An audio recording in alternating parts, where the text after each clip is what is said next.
സുഗമദേവി സീരിയലിൻ്റെ പുതിയൊരു എപ്പിസോഡിൻ്റെ പ്രമുഖ വിശേഷങ്ങളിലേക്ക് എല്ലാവർക്കും സ്വാഗതം.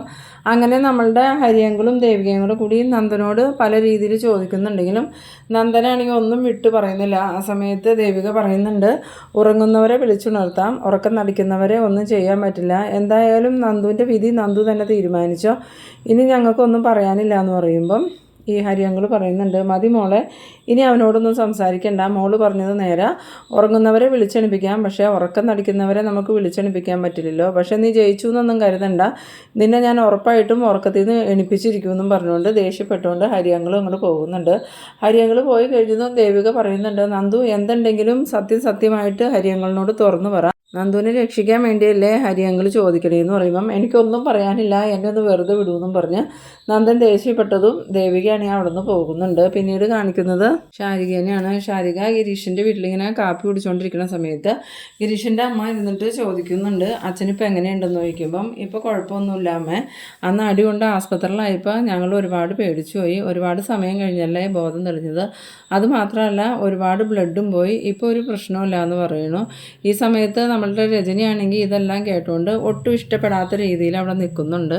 പിന്നീട് ഗിരീഷിൻ്റെ അമ്മ ചോദിക്കുന്നുണ്ട്, അച്ഛനക്ക് നന്ദനോട് വിരോധമൊന്നുമില്ലല്ലോ അല്ലേന്ന് ചോദിക്കുമ്പം ഇല്ല അമ്മേ, അച്ഛനക്ക് അറിയാം നന്ദേട്ടനെ അബദ്ധം പറ്റിയതാണ്, അതുമാത്രമല്ല അച്ഛൻ കൂടെ നന്ദേട്ടനെ കാണണം എന്ന് തന്നെ പറഞ്ഞുകൊണ്ടിരിക്കുകയാണ്. ഈ സമയത്ത് രജനിക്കാണെങ്കിൽ ഇവരുടെ സംസാരമൊന്നും ഒട്ടും ഇഷ്ടപ്പെടാതെ പോലെ രജനി ചോദിക്കുന്നുണ്ട്, MLAക്ക് സുഖം തന്നെയല്ലേ? അന്നേരം ശാരിക ചോദിക്കുന്നുണ്ട്, രജനേച്ചി ഉദ്ദേശിച്ചത് ദേവികേച്ചിനെയാണോ അതോ വേറെ ഏതെങ്കിലും MLA ആണോ എന്ന് ചോദിക്കുമ്പോൾ നീ എന്താ എന്നെ കളിയാക്കണമെന്ന് ചോദിക്കണോ? അല്ല, ഒരുപാട് MLAമാരുണ്ടല്ലോ, അതിൽ ആരുടെ കാര്യമെന്ന് അറിയാനാണ് ഞാൻ ചോദിച്ചത്. ആ സമയത്ത് രജനി ദേഷ്യത്തോടുകൂടി അടുത്തേക്ക് വന്നിട്ട് ചോദിക്കുന്നുണ്ട്, നീ എന്താ കളിയാക്കാണോ എന്ന് ചോദിക്കുമ്പോൾ ഞാൻ ആരെയും കളിയാക്കാറൊന്നുമില്ല, പിന്നെ ആരെങ്കിലും എന്നെ കളിയാക്കാൻ നോക്കിയിട്ടുണ്ടെങ്കിൽ ഞാനത് വിട്ട് കളയാറുമില്ല, അതിന് തക്കതായ മറുപടി അപ്പം തന്നെ കൊടുക്കും. എന്താണെന്നറിയില്ല, ഇപ്പം എൻ്റെ സ്വഭാവം കുറച്ച് മോശമാണ്. ആ സമയത്ത് രജനി പറയുന്നുണ്ട്, അതെനിക്കറിയാം, നിന്നോടൊക്കെ സംസാരിക്കാൻ വന്നാൽ എന്നെ പറഞ്ഞാൽ മതിയല്ലോ എന്ന് പറയുമ്പം ശാരിക പറയുന്നുണ്ട്, അത് ശരിയാ ചേച്ചി, നേരത്തെയൊക്കെ ചേച്ചിക്ക് എന്നോട് സംസാരിക്കാൻ എന്ത് ഇഷ്ടമായിരുന്നു, ഞാൻ എന്തെങ്കിലും പറയുമ്പം ചേച്ചി പറയുമായിരുന്നു എന്നെ കണ്ട് പഠിക്കണം, എന്നെ പോലെ സംസാരിക്കണം എന്നൊക്കെ, എന്നിട്ടിപ്പോൾ ചേച്ചിക്ക് എന്തൊരു മാറ്റം സംഭവിച്ചേക്കണേന്ന് പറയുമ്പം നിൻ്റെ ചേച്ചി മാറിയതുപോലെ ഒന്നും ഞാൻ മാറിയിട്ടില്ല എന്നും പറഞ്ഞ് രജനി ദേഷ്യപ്പെടുന്ന സമയത്ത് ശാരിക പറയുന്നുണ്ട്, അത് ശരിയാ, എൻ്റെ ചേച്ചി ഇപ്പോൾ ഒരുപാട് മാറിയിട്ടുണ്ട്, അതൊരു നല്ല മാറ്റമായിട്ടാണ് എനിക്ക് തോന്നണേ, അല്ലെങ്കിൽ ചേച്ചി എന്നും നന്ദേട്ടനെന്നും പറഞ്ഞുകൊണ്ട് നടന്നേനെ. കൊച്ചു കുട്ടികൾ മെഴുകുതിരിയുടെ വെളിച്ചം കാണുമ്പോൾ സന്തോഷിക്കും, അവരതിലൊന്ന് തൊട്ട് നോക്കും, അപ്പോൾ കൈ പൊള്ളിയെന്ന് കാണുമ്പം അതിൽ നിന്ന് പിന്മാറും. പക്ഷേ ചില സ്ത്രീകൾ അങ്ങനെയല്ല, എത്ര കൈ പൊള്ളിയാലും ഉരുകി അങ്ങനെ ജീവിക്കും, ജീവിതാവസാനം വരെയും അവർക്ക് അതേ ഉണ്ടാവുള്ളൂ. ദീദി നീ നിർത്തുക, നീ ഒരുപാടങ്ങ് സംസാരിക്കണ്ടെന്ന് പറയുമ്പം ഗിരീഷിൻ്റെ അമ്മ പറയുന്നുണ്ട്, നിങ്ങൾ രണ്ടുപേരും എന്തിനാ വഴക്കിടുകണേ, വെറുതെ വേറെ എന്തെങ്കിലും സംസാരിക്കാൻ പാടില്ലെന്ന് ചോദിക്കുമ്പം ശാരിക പറയുന്നുണ്ട്, ശരിയാ ചേച്ചി, നമ്മളെന്തിനാ വെറുതെ വഴക്കിടണേ, നമുക്ക് ആ വിഷയം വിടാം, ഞാൻ നിർത്തി, ചേച്ചി നിർത്തിയരേന്നും പറഞ്ഞുകൊണ്ട് ചായ കുടിക്കുന്നുണ്ട്. ആ സമയത്ത് രജനി ചോദിക്കുന്നുണ്ട്, അല്ല നീ പറഞ്ഞല്ലോ ഞങ്ങളുടെ കുടുംബത്ത് പ്രശ്നങ്ങളുണ്ടെന്ന്, ഞങ്ങളുടെ കുടുംബത്ത് എന്ത് പ്രശ്നമുണ്ടെന്നാണ് പറഞ്ഞതെന്ന് ചോദിക്കുമ്പം അങ്ങനെയും പ്രത്യേകിച്ച് പ്രശ്നമുണ്ടെന്നൊന്നും പറഞ്ഞില്ലല്ലോ ചേച്ചി, കാര്യങ്ങൾ ചേച്ചിക്ക് മനസ്സിലാവാൻ വേണ്ടി ഞാനൊന്ന് സൂചിപ്പിച്ചല്ലേ ഉള്ളൂ, എന്തായാലും അത് വിട്ടേരാ, ഞാനും നിർത്തി, ഞാൻ സൊല്ല് പറഞ്ഞു ചേച്ചി, ഇനി ചേച്ചി അതും പറഞ്ഞ് എൻ്റെ അടുത്ത് വഴക്കുണ്ടാക്കണ്ട. പിന്നീട് കാണിക്കുന്നത് നമ്മളുടെ ഗിരീഷൻ വീട്ടിലോട്ട് വരുന്നതാണ്. അങ്ങനെ ഗിരീഷൻ കിറ്റൊക്കെ ആയിട്ട് വീട്ടിലോട്ട് കയറി വരുന്നുണ്ട്. ഇതേ സമയം നമ്മളുടെ രജനിയാണെങ്കിൽ ശാരികയോട് ചോദിക്കുന്നുണ്ട്, നിൻ്റെ ചേച്ചി ഡൈവോഴ്സ് നോട്ടീസ് അയക്കുമെന്ന് ചോദിക്കുമ്പം അതൊന്നും അറിയില്ലല്ലോ, എന്താ രജനി ചേച്ചി എന്ന് ചോദിക്കുമ്പം അല്ല, MLA 5 വർഷമേ ഉള്ളൂ, അത് കഴിയുമ്പോൾ MLA സ്ഥാനം പോകുന്നത് നിൻ്റെ ചേച്ചിയോടൊന്ന് പറഞ്ഞുതരേന്ന് പറയുമ്പോൾ അത് എല്ലാവർക്കും അറിയാവുന്നതല്ലേ, പിന്നെ പ്രത്യേകിച്ച് ചേച്ചിയോട് പറയേണ്ട കാര്യമൊന്നുമില്ല, രജനി ചേച്ചിക്ക് അത് അറിയില്ലേ എന്ന് ചോദിക്കുമ്പം എനിക്കതറിയാം, നിൻ്റെ ചേച്ചീനെ ഒന്ന് ഓർമ്മിപ്പിക്കാൻ പറഞ്ഞതാന്ന് പറയുമ്പം ഈ ശാരിക പറയുന്നുണ്ട്, അതിനെന്താ, 5 കൊല്ലം കഴിയുമ്പോൾ സ്ഥാനം ഒഴിഞ്ഞു എന്ന് ഓർത്ത് വീണ്ടും മത്സരിച്ച് ജയിച്ച് MLA ആവാലോ എന്ന് പറയുമ്പം ഇനി നിൻ്റെ ചേച്ചിക്ക് ഒരിക്കലും MLA ആവാൻ പറ്റില്ല, ഇപ്പം തന്നെ MLA ആയത് എൻ്റെ അച്ഛൻ കാരണം, ഇല്ലെങ്കിൽ നിൻ്റെ ചേച്ചിക്ക് ഇതൊന്നും കിട്ടില്ലായിരുന്നു. ആ സമയത്ത് ശാരിക പറയുന്നുണ്ട്, ചേച്ചി ബെറ്റ് വയ്ക്കുന്നുണ്ടോ, ഇനി മത്സരിച്ചാലും എൻ്റെ ചേച്ചി MLA ആവും, വേണ്ടി വന്നാൽ മന്ത്രി വരെ ആവും എന്ന് പറയുന്നു. അങ്ങനെ ഒരു ബെറ്റ് വെച്ചുകൊണ്ടിരിക്കുന്ന സമയത്ത് ഇത് കേട്ടുകൊണ്ടാണ് ഗിരീഷൻ പറഞ്ഞത്. ഗിരീഷൻ വന്നതും എന്താ നിങ്ങൾ തമ്മിലൊരു ബെറ്റെന്ന് പറയുമ്പോൾ ഒന്നുമില്ല ഗിരീഷേട്ടാ, വെറുതെ ചേച്ചി എന്തോ പറഞ്ഞു, അതിന് ഞാൻ വെറുതെ തമാശയ്ക്ക് പറഞ്ഞതാന്ന് പറയുമ്പം ഗിരി ചോദിക്കുന്നുണ്ട്, എന്താ കാര്യം എന്ന് പറയാമെന്ന്. അന്നേരം ശാരിക പറയുന്നുണ്ട്, ചേച്ചി ഇനി മത്സരിച്ചാൽ ജയിക്കൂല എന്നാണ് രജനി ചേച്ചി പറയണേ. അപ്പോൾ ഞാൻ പറയുമായിരുന്നു ചേച്ചി ഉറപ്പായിട്ടും ജയിക്കൂല. അന്നേരം ഗിരീഷൻ പറയുന്നുണ്ട്, ആ കാര്യത്തിൽ എന്താ ഇത്ര സംശയം, ദേവിക ഇനി മത്സരിച്ചാലും MLA ആവും, ചിലപ്പോൾ മന്ത്രിയായി എന്നും വരും, അതുകൊണ്ട് നമുക്ക് ഉറപ്പായിട്ടും ബെറ്റൊക്കെ വെക്കാം, അതിനൊന്നും കുഴപ്പമില്ല എന്ന്. അങ്ങനെ ഗിരീഷൻ പറഞ്ഞിട്ട് ശാരികയോട് ചോദിക്കുന്നുണ്ട്, എന്താ ശരി ചായ കുടിക്കണില്ലേ എന്ന് ചോദിക്കുമ്പം ഞാൻ കുടിക്കുക, ഞാൻ എന്തായാലും പോട്ടെ എന്നും പറഞ്ഞുകൊണ്ട് ശാരിക എഴുന്നേൽക്കുന്നുണ്ട്. എന്നിട്ട് രജനി ചേച്ചി ഞാൻ പോവാട്ടോ എന്നും പറഞ്ഞുകൊണ്ട് ശാരിക അവിടെ നിന്ന് പോകുമ്പം രജനിയാണെങ്കിൽ ദേഷ്യത്തോടു കൂടി ഇങ്ങനെ നോക്കിക്കൊണ്ട് നിൽക്കുന്നുണ്ട്. പിന്നീട് കാണിക്കുന്നത് ഇസബല്ലേനെയും കെവിനെയും കുരുവിളേനെയാണ്. ഈ സമയത്ത് ഇസബല്ല എല്ലാവരോടുമായിട്ട് പറയുന്നുണ്ട്, ഇനിയിപ്പം അരുന്ധതി മേഡം ഈ കാര്യങ്ങളെല്ലാം എല്ലാവരോടും തുറന്ന് പറയുമെന്ന് എനിക്ക് പേടി. എന്തായാലും അവർ നന്നായിട്ട് വരണ്ടിട്ടുണ്ട്. ഇനിയിപ്പോൾ ഋഷിക്കൊന്നും പറ്റിയിട്ടില്ല, ഋഷി ജീവിച്ചിരിക്കുന്നുണ്ടെന്നുള്ള സത്യം അവർ പറഞ്ഞാൽ വലിയ പ്രശ്നമാകുമെന്ന് പറയുമ്പം കെവിൻ പറയുന്നുണ്ട്, അത് ബെല്ല പറഞ്ഞത് നേരെ, അവരാകെ വരണ്ടിരിക്കുക. അങ്ങനത്തെ രീതിയിൽ അയാൾ ചോദ്യങ്ങളൊക്കെ ചോദിച്ചത്. അതുകൊണ്ട് അരുന്ധതി മേഡം സത്യങ്ങളൊക്കെ തുറന്ന് പറയുമെന്ന് പേടിക്കണമെന്ന് പറയുമ്പം കുരുവിള ചോദിക്കുന്നുണ്ട്, ഋഷിയുടെ നിലപാട് എന്താണെന്ന് ചോദിക്കുമ്പം ഋഷി ഒട്ടും പുറകോട്ട് പോകില്ല എന്നുള്ള തീരുമാനത്തിലാണ്. പിന്നെ ഋഷി പറയും പോലെ അവിടെ കാര്യങ്ങൾ നടക്കുകയുള്ളൂ. ഋഷിയെ എതിർത്തുകൊണ്ട് അരുന്ധതി മേഡം ഒന്നും ചെയ്യില്ല. ആ സമയം കുരുവിള പറയുന്നുണ്ട്, ചന്ദ്രോത്തുനിന്ന് ഒരാൾ അരുന്ധതി മേഡത്തിൻ്റെ വീട്ടിൽ ചെന്നത് തന്നെയാണ് വലിയ അപകടം. ഇനി ഒരിക്കൽ കൂടി അങ്ങനെ സംഭവിക്കാതെ നമ്മൾ നോക്കണം എന്ന് പറയുമ്പം ഇസബല്ല പറയുന്നുണ്ട്, അത് പാപ്പൻ പറഞ്ഞത് നേരെ, അതിന് നമ്മൾ തന്നെ വിചാരിക്കണം. എന്തായാലും ഋഷിയെ ഒന്ന് വിളിക്കാം, ഋഷിയോട് കാര്യങ്ങൾ പറഞ്ഞാൽ ഋഷി തന്നെ മേഡത്തിനെ മുൻനിർത്തി എല്ലാ കാര്യങ്ങളും ചെയ്തോളും. ഇനിയിപ്പോൾ അവിടുന്ന് ആരും ഇങ്ങോട്ട് വരാതിരിക്കണമെങ്കിൽ ഇവിടുന്ന് ആരെങ്കിലും അങ്ങോട്ട് ചെല്ലണം, അതും അരുന്ധതി മേഡം. മകനെ കാണാനില്ല, വേണമെങ്കിൽ നന്ദൻ കൊന്നോന്നുള്ള രീതിയിലൊക്കെ സംസാരിക്കാൻ അരുന്ധതി മേഡം തന്നെ പറ്റുള്ളൂ. അരുന്ധതി മേഡത്തിനെ മുന്നിൽ നിർത്തി വേണം ഇനിയുള്ള കാര്യങ്ങൾ പ്ലാൻ ചെയ്യാൻ. എന്തായാലും നീ വാന്നും പറഞ്ഞുകൊണ്ട് ഇസബല്ല കെവിനെയും വിളിച്ചുകൊണ്ട് പോയി കഴിഞ്ഞതും ഈ കുരുവിളയാണെങ്കിൽ ഇങ്ങനെ ആലോചിച്ച് നിൽക്കുന്നുണ്ട്.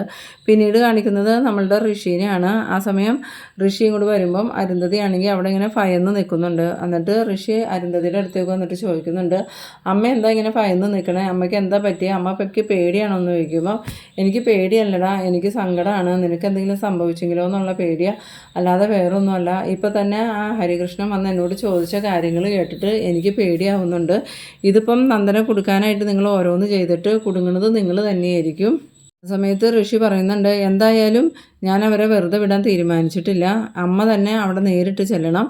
അവിടെ നേരിട്ട് ചെന്നിട്ട് എന്നെ കാണാനില്ലാത്തതിൻ്റെ പിന്നിൽ അവരാന്ന് പറയണം. വേണമെങ്കിൽ അവരോട് എന്നെ അവർ കൊന്നോന്നും ചോദിക്കണം. അപ്പോൾ പിന്നെ അവരിങ്ങോട്ട് ഒരിക്കലും എന്നെ അന്വേഷിച്ച് വരില്ല. അന്നേരം അരുന്ധതി പറയുന്നുണ്ട്, അതൊന്നും ശരിയാവില്ല ഋഷി, അവർ നിരപരാധികളാണ്, അവരൊരു തെറ്റും ചെയ്തവരല്ല, ആ കുടുംബത്തിലുള്ള എല്ലാവരും പാവങ്ങളാണ്, വെറുതെ നമ്മളെന്തിനാ അവരെ ദ്രോഹിക്കണം, ഒരു തെറ്റും ചെയ്യാത്തവരുടെ അടുത്തേക്ക് പോയി ഇങ്ങനെയൊക്കെ നാടകം കളിക്കാൻ എനിക്ക് പറ്റില്ല എന്ന് പറയുമ്പോൾ ഋഷി പറയുന്നുണ്ട്, അമ്മയ്ക്ക് പറ്റില്ലെങ്കിൽ ഞാൻ നാളെ ഈ ഭൂമിയിൽ ഉണ്ടാവില്ല, ഞാൻ നാളെ ജീവനോടെ ഉണ്ടാവണം എന്നുണ്ടെങ്കിൽ അമ്മ നേരിട്ട് അവിടെ ചെല്ലണം. അതുമാത്രമല്ല ഞാൻ പറഞ്ഞതുപോലെയൊക്കെ അവിടെ കാര്യങ്ങൾ അവതരിപ്പിക്കുകയും ചെയ്യണമെന്ന്. ആ സമയത്ത് ഈ അരുന്ധതി ആണെങ്കിൽ ഇങ്ങനെ എന്ത് ചെയ്യണമെന്ന് അറിയാതെ ധർമ്മസങ്കടത്തിലായി നിൽക്കുന്നുണ്ട്. പിന്നീട് കാണിക്കുന്നത് നമ്മളുടെ ഇസബല്ലേനെയും കെവിനെയാണ്.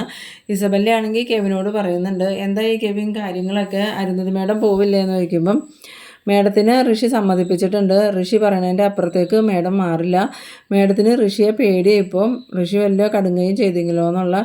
എന്തായാലും ചന്ദ്രോത്ത് നടക്കുന്ന കാര്യങ്ങളും അരുന്ധതി മേഡത്തിൻ്റെ വീട്ടിൽ നടക്കുന്ന കാര്യങ്ങളും നമ്മൾ കൃത്യമായിട്ട് അറിയണമെന്ന് പറയുമ്പം കെവിൻ പറയുന്നുണ്ട്, അതോർത്ത് വല്ല ടെൻഷനാവണ്ട, ചന്ദ്രോത്ത് നടക്കുന്ന എല്ലാ കാര്യങ്ങളും നമുക്ക് കൃത്യമായിട്ട് അറിയാൻ പറ്റുമെന്ന് പറയുമ്പം ഇസബല്ല സംശയത്തോടുകൂടി കെവിനെ നോക്കുന്നുണ്ട്. എന്നിട്ട് ചോദിക്കുന്നുണ്ട്, നീ എങ്ങനെയാണ് അത് അറിയണേ, നിനക്ക് ദേവികയായിട്ടോ പ്രഫാൻറ്റി ആയിട്ടോ ഒന്നും ഇപ്പോൾ കണക്ഷൻ ഇല്ലല്ലോ, പിന്നെ എങ്ങനെ അറിയുമെന്ന് ചോദിക്കുമ്പം അതൊക്കെ അറിയാൻ വേറെ മാർഗ്ഗം ഉണ്ടെന്ന് പറയണം. ആ സമയത്ത് ഈ ശാരികയുടെ കാര്യം ഓർത്തിട്ടാണ് കെവിൻ ഇങ്ങനെ പറയുന്നത്. പക്ഷേ ഇസബല്ലയ്ക്ക് ശാരികയുടെ കാര്യം അറിയില്ലാത്തത് കൊണ്ട് തന്നെ ഇസബല്ല ചോദിക്കുന്നുണ്ട്, അത് തന്നെയാണ് ഞാൻ ചോദിക്കണേ, നിനക്ക് എങ്ങനെ മനസ്സിലാക്കാൻ പറ്റും, അല്ല നന്ദനെ ഞാൻ ഇടയ്ക്ക് വിളിക്കുമല്ലോ, അപ്പോൾ നന്ദനോട് ചോദിച്ചാൽ മതിയല്ലോ എന്ന് പറയുമ്പം ഇസബല്ല പറയുന്നുണ്ട്, അതെങ്ങനെയാണ്, നന്ദൻ്റെ ഫോൺ സ്വിച്ച് ഓഫ് അല്ലേ, നീ വെറുതെ കളി എടുക്കല്ലേ കെവിൻ, ഇനി കൂടെ നിന്നിട്ട് ചതിക്കാൻ എന്തെങ്കിലും പ്ലാൻ ഉണ്ടോ നിനക്കെന്ന് ചോദിക്കുമ്പം കെവിൻ പറയുന്നുണ്ട്, എന്താ ബെല്ല നീ ഇങ്ങനെയൊക്കെ പറയണേന്ന് ചോദിക്കുമ്പം അല്ല, കൂടെ നിന്നിട്ട് ഒറ്റ കൊടുത്ത് രക്ഷപ്പെടാമെന്നുള്ള ഒരു പ്ലാൻ എന്തെങ്കിലും ഉണ്ടെങ്കിൽ കൊന്നൂന്നും പറഞ്ഞ് നാടകം കളിക്കാൻ മാത്രമല്ല, കൊന്നിട്ട് നാടകം കളിക്കാനും എനിക്കറിയാം, ഞാൻ ആരെയും വെറുതെ വിടാനൊന്നും പോകുന്നില്ല.